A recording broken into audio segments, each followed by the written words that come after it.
The courtroom wasn't quiet in a peaceful sense. It was that kind of brittle, buzzing silence, like the stillness before a thunderclap. Beneath the polished wood panels and flags pinned to the walls, there was a hum of tension that only came when justice and public opinion collided head-on. In the center of it all sat Staff Sergeant Mason Ryland, 41, a decorated U.S. Army veteran whose military ribbons were locked away in a drawer he hadn't opened in years. He wasn't there because of violence, theft, or insubordination. He was there because of a speech, 3 minutes, 214 words, that changed everything. It happened at a routine school board meeting, the kind with coffee in foam cups and parents half listening while scrolling their phones. But Ryland's voice had cut through the room like a rifle shot, calm, controlled, unapologetically direct. He had spoken about how traditional flag-folding ceremonies were being replaced by abstract global unity pledges, how curriculum materials referred to military service as a symbol of outdated masculinity, how the term patriot had begun appearing in training slides as a possible marker of coded supremacy. He hadn't raised his voice, he hadn't insulted anyone, he had simply told the truth as he knew it, and in an era where truth often came second to comfort, that alone had made him dangerous. A formal complaint was filed the next day, a civil case followed, and now, under the authority of a municipal directive from Judge Serena Rowe, a jurist more known for her political sensitivity than her legal brilliance, Ryland was ordered to appear in court and issue a public apology. Not for what he had done, but for what he had said, specifically for the tone and content of his statements, which the court claimed could perpetuate exclusion under a nationalistic guise.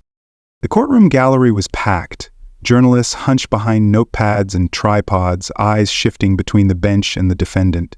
Across the aisle, a row of veterans, silent, stone-faced, sat like sentinels, backs straight, hands folded, watching Ryland like they had in war briefings before deployment. They weren't there to support him blindly, they were there because they knew that if words like his could be put on trial, then no soldier's oath was safe. Judge Rowe leaned forward slightly, her tone measured but rehearsed. "Mr. Ryland," she began, "we acknowledge your military service with the utmost respect, but we are here to address your recent public remarks. Regardless of your intention, those remarks may reasonably be perceived as divisive. This court extends to you the opportunity to avoid further consequences by issuing a formal apology." Ryland looked down. For a long moment, he didn't move. He seemed to be checking something within himself, like a soldier inspecting his kit before stepping into hostile territory. Then he stood. He wore no uniform, no insignia, just a gray dress shirt, dark jeans, and the steady, grounded presence of someone who had witnessed the truth in places most people only read about. "I was told," he said quietly, "that I could avoid escalation by apologizing." He paused. The room leaned in.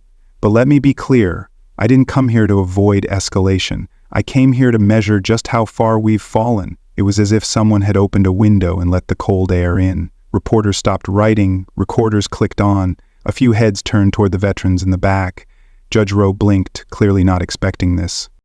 "I served this nation for 18 years, Ryland continued. "I carried my brothers over blood-soaked gravel. I zipped up body bags. I waited through the night beside soldiers who wouldn't live to see the morning. And never, not once, did I ask who they voted for, what gender they identified as, or what cause they marched for back home. We were one team, one country, one flag." He turned slightly, voice steady, words aimed not at the judge, but at the conscience of the room. "If the American flag offends you more than the enemies we fought under it, then maybe the problem isn't the symbol, it's your memory." A ripple of murmurs ran through the gallery. Judge Rowe opened her mouth, but Ryland raised his hand, not to silence her, but to finish. "You say I used language that might exclude. What I said was a mirror. And I won't apologize for holding it up, because when did we decide that offense was a greater crime than silence? When did discomfort become more dangerous than dishonor?"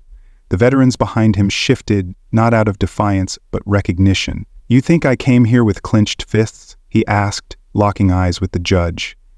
"No, ma'am, I came with an open heart and an unwavering spine. I fought so this country could endure hard truths, not hide from them." Judge Rowe's voice rose, brittle now. "You are bordering on contempt."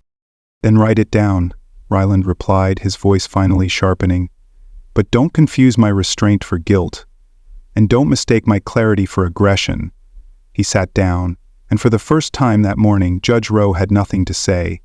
The silence that followed wasn't empty. It was full of reckoning, of tension, and for the first time of something like respect. He sat down, and for the first time that morning, Judge Rowe had nothing to say. No shuffle of paper, no strike of the gavel, no swift reprimand. Only silence, thick and stunned. Judge Serena Rowe sat motionless, lips parted, one hand hovering near her mouth, like she was trying to hold back something unspoken. She had braced for resistance, perhaps a measured appeal or even a brief emotional outburst that could be waved off as theatrics. What she received instead from Mason Ryland wasn't defiant. It was conviction tempered by war, sharpened by years of restraint, and now presented with unwavering clarity. From the back of the courtroom, the scraping of a chair echoed like thunder in a church. An elderly man in full dress blues slowly rose. Gunnery Sergeant Cole Maddox, retired, 76 years old, face lined with decades of service, stood tall, his back straight despite the years. He didn't ask for permission, he simply began to speak. "Your Honor," he said clearly. Judge Rowe's head snapped toward him. "This is not an open forum." "I didn't ask to open a forum," Maddox replied without flinching. "I stood to remind this court that the bench you sit on was built by men who stood when others fell." Gasps rippled through the room. A journalist dropped her pen. The silence cracked. "Sit down," Rose said, her voice sharpened by panic more than authority. But another man rose. Then a woman in uniform. Then a third, a fourth, a fifth. Some wore prosthetics, some wore quiet dignity in place of medals. All bore the weight of sacrifice etched into their posture. They didn't raise signs or shout slogans. They stood, and that was enough. Mason Ryland didn't turn around. He didn't need to. Because this wasn't about applause. It wasn't even about protest. It was about bearing witness to the moment when dignity stood taller than law. Rose's hand hovered over the gavel, unsure. Her eyes darted between the rows of veterans and the defendant seated before her. The courtroom was no longer a place of procedure. It had become a mirror, a reckoning, a roll call. "I will not allow this courtroom to be turned into a political stage," she said, voice trembling. Ryland rose once more, slow and composed. "This isn't a stage," he said. "It's a roll call, and you just found out how many of us are still standing." Judge Rowe's voice cracked. "You are dangerously close to contempt," he nodded. "Better that," he said, "than a lifetime of regret." Even the press, once hungrily scribbling, had gone still. Cameras were rolling now, not for scandal, but for truth. Something had shifted. This wasn't soldier versus court or right versus left. This was a moment of national clarity, where everyone in the room realized they had summoned the wrong man to make an example of. And the silence, that telling, awful silence, was the sound of a system beginning to fracture. The gavel remained suspended in her hand, just long enough for everyone to understand the symbolism. If she struck it now, it wouldn't restore order, it would confirm fear. So she didn't. Ryland sat again, composed, hands clasped on the table like folded flags. No medals, no banners, just a stillness born from consequence. He had said what he needed to say. Now the room would decide what to do with the weight of it. Outside, the world was already reacting. Protesters and supporters had filled the courthouse steps, waving signs, chanting, debating. But inside, it wasn't noise that echoed. It was something heavier, something undeniable. Judge Rowe exhaled. Slow and sharp. "Mr. Ryland," she said, "your remarks, though delivered with passion, border on insubordination to this court's directive." Ryland met her gaze. "I served commanders who earned their authority," he replied. "I don't bow to robes, I bow to truth." It wasn't a challenge, it was a verdict. Her cheeks flushed. She turned to the bailiff. "Clear the gallery." But before he could move, another voice rang out. "Your Honor?" It came from the jury box. Juror number 8, Alyssa Carver, 29, a public school teacher, stood slowly. "You may not speak," Rose said quickly. "You are under instructions." "I understand," Carver replied, "but I need to say this, not as a juror, as an educator." All eyes turned. I watched that video, she said. What Sergeant Ryland said wasn't hate. It was hurt. It was the kind of pain most of us are too scared to admit we feel. And I've taught kids who can name 30 TikTok stars but not one amendment of the Constitution. I've taken down the American flag from my classroom walls to stay neutral, but left up posters that preach inclusion while excluding the one thing that binds this country together: sacrifice. She turned toward Ryland. You didn't offend me, you reminded me. Judge Rowe rose from the bench, visibly shaken. This is completely out of order. Ryland stood again, his voice even. So is the world, Your Honor. I just happened to be the first one to say it out loud. And with that, the courtroom ceased being a chamber of judgment. It became something far rarer, a place where truth, for one fleeting moment, stood unafraid of consequence. For what Ryland had dared to say, in a room that thought it could tame conviction with decorum, silence with structure, truth with technique. Judge Serena Rowe didn't rise. She didn't speak. Her eyes remained locked on Ryland, not with contempt now, but with something closer to exhaustion or recognition. She had expected a hearing. She'd received a reckoning. All around her the room stood, not defiant, not rebellious, but reverent, not for her authority, but for what had just passed through this courtroom like a quiet revolution. And at the center of it all stood one man, unarmed, unadorned, and entirely unafraid. Still, procedure demanded process, and the law, though shaken, had not yet yielded. Slowly, Judge Rowe lifted the gavel again, as though unsure whether it remained a tool of order or a relic of a system no longer listening. Mr. Ryland, she said, her voice carrying a tremor it hadn't before, this is a courtroom, not a battlefield. Ryland nodded, his voice calm. That's the problem. Because when words become war, silence becomes surrender. And I didn't fight for surrender. Her jaw tightened. You are treading very close to contempt. I'm already there, Your Honor, Ryland replied. Not for your bench, but for a country that now punishes the very values it once required to survive. A murmur passed through the jury box. Juror 8MS Carver, the school teacher, lowered her eyes, visibly holding back tears. A reporter wiped his glasses with the edge of his sleeve. In the gallery, Sergeant Maddox hadn't moved. He didn't need to. His silence was a stance of its own. Ryland stepped once more toward the table, hand resting on the envelope that held Corporal Langston's final words. You want me to take these words back, he said. But they weren't mine. They belonged to every soldier who wrote home from a place most Americans couldn't find on a map. They belonged to every mother who stood in a cemetery and whispered, I'm proud of you, to a headstone. Judge Rowe looked down, unsure whether to speak or simply let the moment pass, but Ryland wasn't finished. You want civility, I understand, but civility without truth is just theater. And lately, this country has confused performance with principle. We wear slogans instead of carrying burdens. We demand apologies instead of making sacrifices. We cancel the messengers instead of confronting the message. The tension in the room had shifted. It wasn't hostility, it was weight, the kind of gravity that settles into people's chests when they realize history isn't something that happens later, it's something that happens now. Judge Rowe leaned forward, trying again to reassert some semblance of control.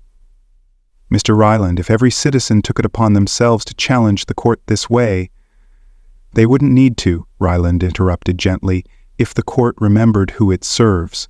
Again, no defiance, just an inconvenient truth spoken without apology. General Price still hadn't spoken. He didn't need to. His silence carried the authority of 3 decades in uniform.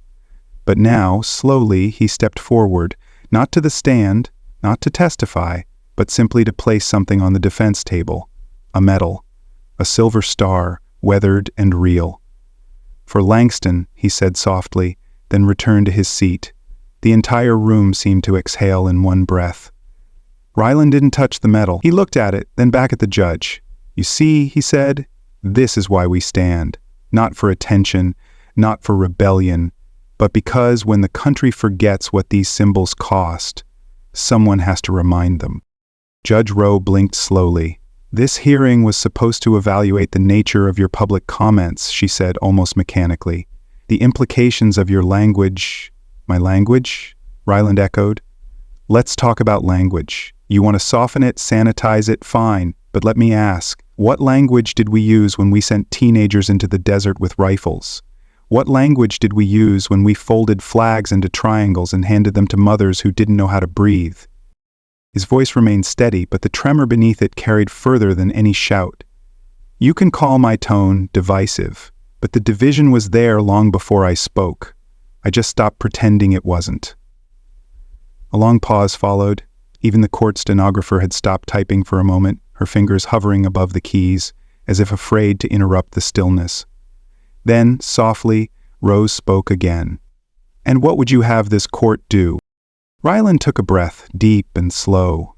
Listen, he said, not just to me, to them, to every person who's tired of watching honor become inconvenient and sacrifice become suspect. He looked toward the jury, then the gallery, and finally back to the camera, still live streaming to the world outside these walls. I don't need vindication, and I'm not here to be celebrated. I'm here to remind this country that freedom doesn't apologize for existing. It protects those who protect it. Judge Rose sat back, her face unreadable. The gavel lay beside her, untouched. She could end it. She could issue sanctions. She could silence the room with a single wooden strike. But she didn't. Instead, she looked out over the courtroom, at the veterans, at the teacher, at the reporters and citizens who had risen, not in defiance but in respect. This court, she said finally, is adjourned. No applause followed. No cheers, just a quiet moment of recognition that something irreversible had just occurred. Ryland turned, gathered the envelope and the medal, and nodded once to the general. Then he walked down the aisle, not escorted, not detained, just a man returning to a country he had never stopped fighting for. Outside, the noise of protesters, supporters, news crews, and late arrivals hummed in the air. But inside, for one breathless moment, America had remembered what it was made of, and what it might still become, if only it listened. She was no longer at the center of attention, she was at the center of a storm. But storms don't ask permission, they arrive. They tear off the mask of normalcy and force everyone to see what was always there underneath. And in that courtroom, beneath the robes, the rules, and the ritual, something had broken open, not chaos, but clarity. Judge Serena Rowe sat frozen, not by fear, but by the realization that she was no longer steering this moment. She was surviving it. The gavel, still untouched, now looked less like a tool of justice and more like an artifact from another era. Mason Ryland had not yelled, had not cursed, had not even raised his voice, yet every word had landed with the weight of artillery. Outside the courthouse, the crowd had swelled, not in protest, in witness. Veterans in uniform, mothers with folded flags clutched to their chests. Young people who'd never served, but who knew, deep down, they were watching a man do something rare, say what others only thought, and mean every word of it. Ryland didn't move. He stood like the eye of the storm, calm, centered, dangerous only to illusions. The folded flag remained on the defense table, the colors faded but defiant. The room around him was no longer a space for verdicts. It had become a place of memory, and memory, once awakened, does not go back to sleep. Judge Ryland, she began, you are not here to challenge the authority of this court. Ryland looked at her, not with defiance, but with something deeper, the quiet conviction of a man who knew the cost of silence. No, Your Honor, he replied. I'm here because someone decided truth was inconvenient. A few jurors nodded almost imperceptibly. One reporter wiped a tear, pretending it was just dust in his eye. In the back, Major General Price hadn't moved. His salute had fallen, but his presence had not. He sat like a monument, unshaken, bearing silent witness. Rowe tried again, her voice faltering. You were asked to issue an apology. And I answered, Ryland said. I answered for every person who ever stood at attention during the anthem, not because they were told to, but because they remembered what it meant. I answered for the families who received medals and folded flags instead of homecomings. The judge looked around as if searching for some anchor of protocol to cling to, but the room had drifted far from protocol now. It floated on something older, something foundational. Tell me, Ryland continued, his voice lower now, almost tender, when did we decide that love of country was something to be ashamed of? When did we start confusing discomfort with danger? I didn't come here to be right, I came here to be honest. A long pause followed, then, "You claim this court wants comfort over truth," Rose said, trying to reassert control. Ryland nodded. "I do, and I'm not alone." At that moment, a young man in the back stood up. He wore civilian clothes, but his posture said military. He didn't speak.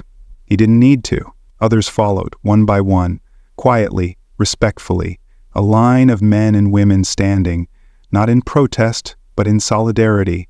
They weren't making noise. They were making history. Judge Rowe looked out over the courtroom and saw something terrifying for any person in power. Unity without permission. A collective memory awakened, one that didn't fit neatly inside the walls of law, but bled out into something larger. National, moral, undeniable. The silence stretched again. Then Ryland said the final words anyone would speak that day. "I didn't stand up to be heard. I stood up so others wouldn't have to stay silent." And with that, he stepped back from the table and sat down, not in defeat, but in purpose fulfilled. The kind of stillness that doesn't ask for applause because it never needed it. Rowe looked down at her papers. She had pages of prepared remarks, citations, warnings, legal precedent stacked neatly before her, but none of it mattered now. None of it could compete with what had just happened, what had just been said. She looked up again, this time not as a judge, but as a citizen.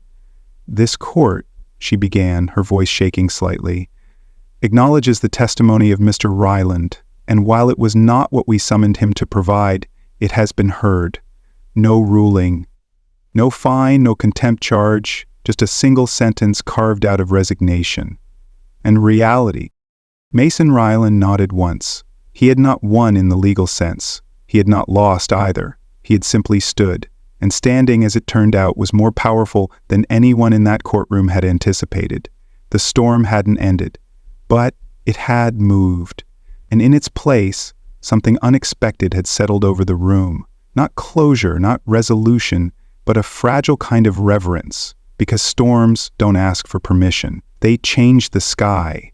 Finally, America heard him, not because he raised his voice, but because he never lowered his flag. And in the days that followed, something strange happened. People didn't just share the video, they paused while watching it. They rewound moments. They watched Ryland's hands as he unfolded that flag, watched the way silence moved through the courtroom like a living thing. And in those seconds, even strangers could feel it. This wasn't about politics anymore. It was about memory and meaning, and whether those two things still had a place in public life. Veterans posted photos of their medals for the first time in years. Teachers printed Ryland's words and taped them to classroom doors. A retired Marine in Georgia mailed a handwritten letter to the courthouse. "You reminded me why I signed up. Thank you." But Ryland didn't post anything. He didn't tweet, didn't do interviews, didn't capitalize on the attention. He just returned to his small, weather-worn house 2 miles outside town, unpacked his bag, and put the folded flag back in its case beside Corporal Langston's picture. He poured a coffee, sat in the same kitchen chair he always did, and for the first time in a long while, he didn't feel alone. Back in Washington, networks scrambled to catch up to what the people already understood. They invited pundits to debate Ryland's conduct. Some called him a necessary voice. Others accused him of grandstanding. But the people watching didn't seem to care what the experts said. They cared that, for once, someone had stood and spoken not for applause, but for meaning. In a high school in Wisconsin, a civics teacher played the video for her class. Afterward, a 16-year-old girl raised her hand and asked, "Why don't we talk like that anymore?" The room was silent. Then another student whispered, "Because we're afraid to." And just like that, a conversation began. It wasn't loud, it wasn't orchestrated, but it was real, because Ryland hadn't asked for followers, he had asked for remembering. Remembering that service isn't always visible, that some wounds don't bleed, that some truths don't trend, but they endure anyway. A week later, Judge Serena Rowe released a rare public statement. It was brief, just 5 sentences, but the final line was the one no one expected. "The courtroom does not belong to the law alone. It also belongs to the people who protect the right to speak within it." She didn't name Ryland, she didn't have to. In a small diner near the courthouse, a waitress taped that quote above the cash register. A little boy pointed at it and asked his mom what it meant. She paused, then said, "It means being brave sometimes looks like telling the truth when it's easier not to." Outside the courtroom where it all happened, people began leaving things. Flags, letters, photos, not in protest, in gratitude. A kind of living memorial, not for the man, but for the stand. A silent salute for a moment the country didn't realize it needed. Meanwhile, Ryland remained quiet. He took long walks with his dog. He fixed the porch step that had been loose for months. He answered letters from kids who said they'd never thought about the flag that way before. He never signed his replies with a title, just Mason. In time, the headlines faded, but the shift didn't. And maybe that was the point. The hearings continued. The debates still echoed. The outrage machine rolled on. But something inside people had tilted. A recalibration. A small recentering of what it meant to hear something unvarnished. Something brave. Something true. And when the next controversy came, as they always do, some of those same people found themselves asking a new kind of question. What would Ryland say? Not because he was flawless, but because he had spoken without asking for permission, because he had reminded a nation that sometimes patriotism isn't about perfection, it's about posture, about standing when it would be easier, safer, to sit. Years from now, most will forget the name of the case. Few will remember the exact date, but they'll remember the clip, the moment he held that folded flag and said, "You're not asking for an apology, you're asking me to betray the dead." They'll remember how the courtroom didn't cheer, but stood. And they'll remember that in a time when silence was the currency of comfort, one man chose to speak. Not for attention, not for praise, but for something far more powerful, for the right to love his country, out loud. And finally America heard him. Not because he raised his voice, but because he never lowered his flag. This story reminds us that courage isn't always loud, it's often steady, principled, and quiet. Mason Ryland didn't seek attention, he stood for something greater than himself, the truth, the cost of service, and the right to speak without fear. In a world where people are quick to cancel, mock, or silence what challenges them, this moment showed us the power of conviction over convenience. It challenges all of us to ask, what would I stand for, even when it's unpopular? That's not just a courtroom lesson, it's a life lesson. So wherever you are, whatever your beliefs, remember, freedom only survives when people are brave enough to speak for it. Thank you for watching. If this story moved you, leave a comment below with your thoughts, share it with someone who needs to hear it, and don't forget to like and subscribe. Let's keep the conversation and the courage alive.